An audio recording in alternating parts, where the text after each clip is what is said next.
The latest controversy surrounding Twitter and its CEO, Elon Musk, has the United Nations weighing in Friday. We're very disturbed by the arbitrary suspension of accounts of journalists that we saw on Twitter. That coming a day after prominent reporters for the New York Times, CNN, and the Washington Post were among those locked out of the platform after they recently wrote about Twitter's new owner.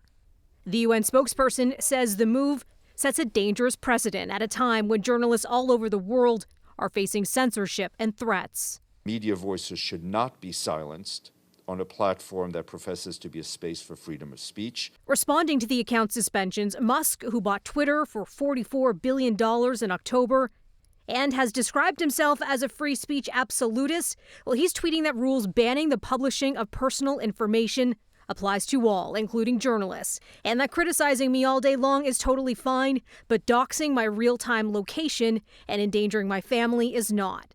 Doxing refers to publishing someone's identity, address, or other personal details. Twitter also suspending an account tracking Musk's private jet in real time, with the billionaire threatening legal action against the account's operator after saying his son had been mistakenly followed by a, quote, crazy stalker. Well, now the EU is threatening Musk with sanctions.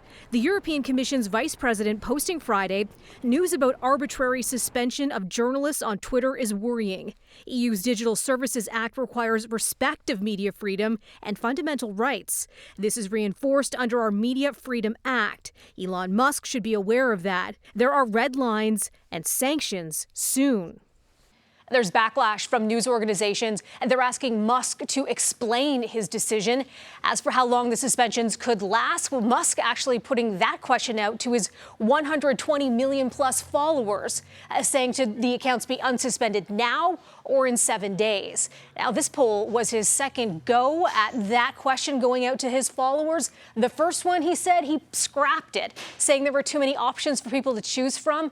The top option that people picked there was to unsuspend them now. Melissa Duggan, City News.